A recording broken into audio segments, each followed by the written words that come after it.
Thanks for joining me once again here in my greenhouse. Clearly becoming a bit of a reoccurring theme here on my channel to have little greenhouse chats. So now that it is October, obviously the garden is changing a lot. Let's just get the bad news right out of the way. So unfortunately, this is now the second year in a row that my dahlias have not performed well. And honestly, really, they've not performed at all. So those two dahlias that I harvested a couple videos back that were gorgeous, they grew great. Unfortunately, that's all that I've had since. Some of the plants have had a couple of buds and I had high hopes that they would come through, but they just kind of stalled and they haven't really bloomed. So I'm not sure what's going on. And then strangely enough, like a month ago, all of the plants started to wither and die, and they kind of looked like they had almost like powdery mildew. And it almost seemed like they were too dry, potentially not getting enough water, because the leaves would turn brown and they would crinkle up. There was a stretch of several weeks here in the summer where it was incredibly rainy, and I did not think about how that would impact the dahlias, and I do know that they don't like a lot of sitting water. So perhaps that's what did it, and I didn't tarp them, not thinking about it, unfortunately. The other thing is they are currently in two beds here right outside my greenhouse, and one of those beds gets a little bit more sun and the other one doesn't. I noticed the ones that are getting more sun obviously performed better, which is to be expected because I know they love full sun. So I'm questioning if that's the best spot to grow them, given that they're maybe not getting the light requirements they need. Once I saw that they were doing really bad, I sort of researched what I could do to add things to the soil naturally to see if I could bring them back. So I was trying out like coffee grounds and different things that I had read would help. Now, the really interesting thing, and I don't want to get my hopes up too much, is that now that fall has come around and the extreme heat levels have dropped off a little bit and we're back to kind of like our normal rain patterns, the dahlias do seem to be growing back a little bit. So they had completely, like I said, withered down to nothing and were looking dreadful, and I did not think that I was going to get anything from any of the rest of them all year. However, they are starting to grow back a little bit, and a couple do look, I won't say healthy. Healthy is still a bit of a stretch, but they look not horrendous. So I'm crossing my fingers that they might have a little bit of a comeback before the season ends, but I'm not expecting anything at this point. Overall, it's a learning experience. I'm really new to growing dahlias, so my plan for next year is to actually create like a cut flower garden in my critter fenced area, and I will transition the dahlia tubers out there and probably just make sure that, you know, they're getting adequate sun, they're not getting too wet during the season, and fingers crossed they do better. Okay, so that was the bad news. Now, the exciting thing is I am starting a new garden project. It's actually right outside my greenhouse. I'm looking right at it, and I'll take you around and show you what I'm doing. So it really doesn't look like much right now, but I am creating a new flower bed, and I'm going to hopefully line it with some of the leftover bricks that we actually use as the foundation for this greenhouse. Part of the reason I wanted to do it was because I already had a rose right outside there. It is the Harlow Carr by David Austin rose, and it's one of my absolute favorites that I have.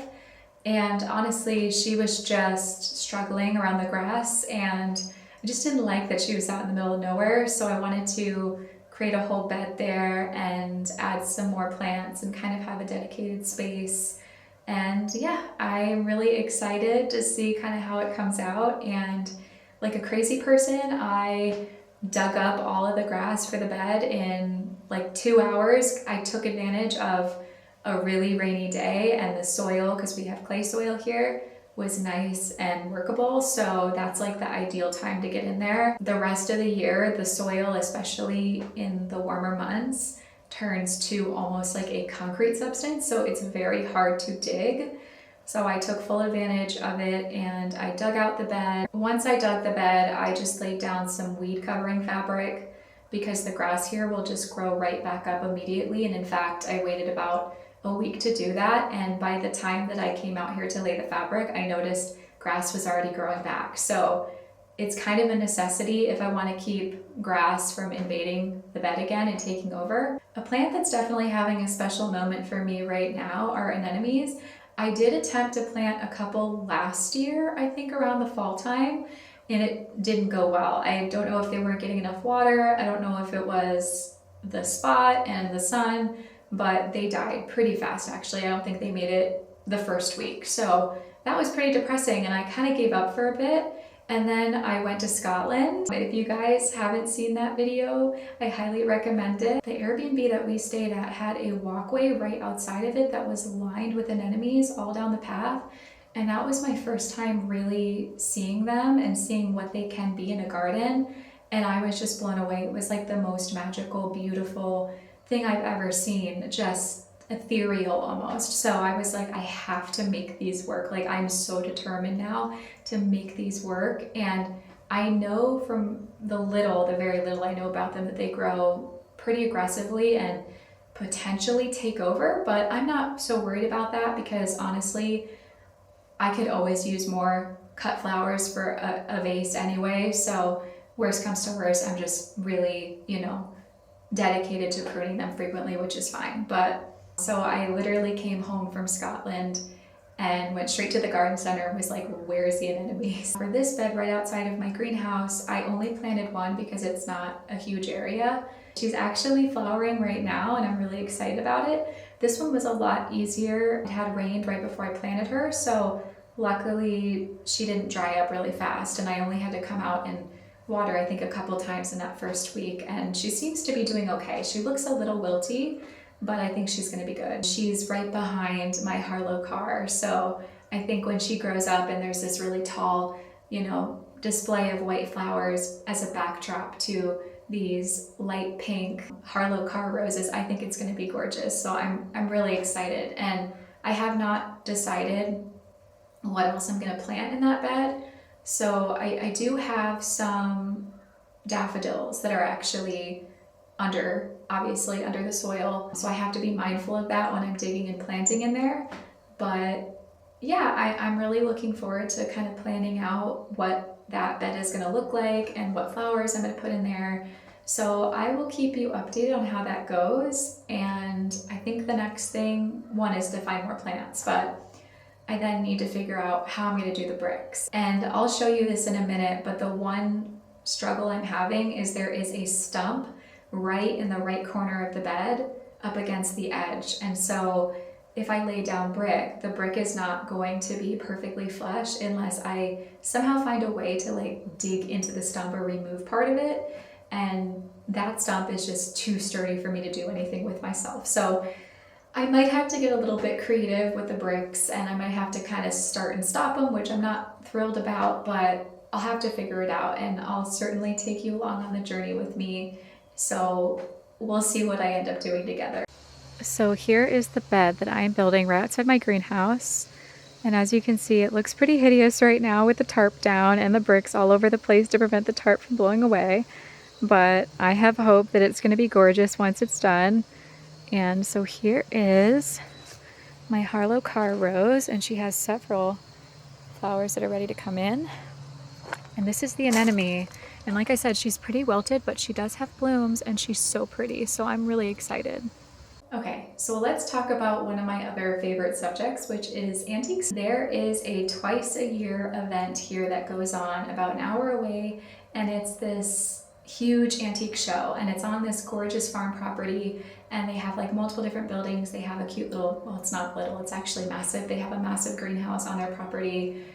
Total greenhouse goals someday maybe, but I won't be greedy. They have some outdoors and it's just a gorgeous event. They have a donut truck where you can get a donut and some other little food trucks and such. So it's a really lovely thing to do on a Friday or Saturday. And the show runs for just 2 days. So it's basically the late afternoon and evening of Friday and then the morning of Saturday. And I had gone the first time last year and I had gone on Saturday and I absolutely loved it. But I had this nagging feeling in my brain, I would have found so many other amazing things if I would have been there on Friday, that feeling of missing out, because they have so many great antiques and people travel from all over to come to this show. People are out there getting the best things right away. So this year I was determined to go on Friday, and I made it. And we didn't make it as early as I wanted because of work, but I did get there at a pretty good time,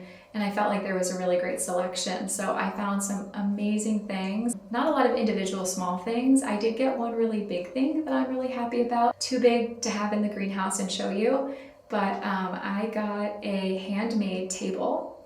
And at first I really wanted this really long dining table that they had, but one, it was a little bit out of our price range. Two, it was a little bit too big for the smallish dining room that we have. So I ended up finding this other just as gorgeous, more of like a console table that I wanted to have in the house to replace another table that I have out by, well, I guess it's in the living room and it's up against the window so that my plants can get enough sun, because that's like the sunniest spot in the house. And I was so excited about the table that the minute we brought it home and we got it inside, I had to start setting it up and decorating. So it's now the permanent living space for some of my scented pelargoniums. I'm really happy that I scored that and really, really love it. And I'm hoping that someday I will be able to get the dining table as well and maybe find a way to make that work. But yeah, I wanted to walk you through some of the smaller things I got that are also gorgeous. Okay, so like I said, I really only got a couple of small things.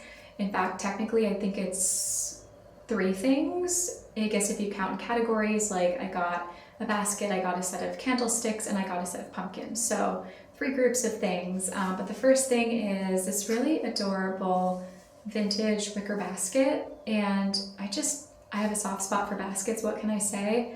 Any of you who are basket lovers out there know that it's so hard to pass up a good priced vintage basket. I have another vintage basket that is massive, and I think this one is like a little bit easier just for, I don't know, like not that I have any fruit trees back here, but if I ever want to take it to an orchard and pick and collect some apples, this is so cute. So this is the first item. Okay, so the second thing I picked up is this gorgeous pair of brass candlesticks. I love decorating with metallics for Christmas, so I like to put out a lot of silver items and gold and brass. These will be perfect. Okay, and obviously these are perishable, but I have to show them to you because I thought that they were so precious. This is like the cutest little pumpkin I've ever seen. I love the shape of it. I love the tones, everything about it. It's so cute and so compacted, but they had this at the antique fair, and honestly, I found so many pumpkins there that I wanted, but I was like, I am not here for pumpkins. I exercised some self-control and only walked away with 2. So yes, this one is just so precious. Okay, so here's the second one, and something about the wardiness of it just, I don't know, it brought me joy. And I like that it's kind of this, it's not like a bright orange, it's like a desaturated brown orange, which I really liked. It, again, like kind of sophisticated, even though it's got these crazy warts on it, which I just think are kind of cool, gives it character. So yeah, this was the second pumpkin that I picked up. It was just a really fun time, and if you guys like antiques, you understand like how the excitement that you get when you go to these shows and you don't know what's going to be there, and it's like literally looking for treasure, like hunting for treasure. There were so many things I saw that I wanted that gave me inspiration for things in the future.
you.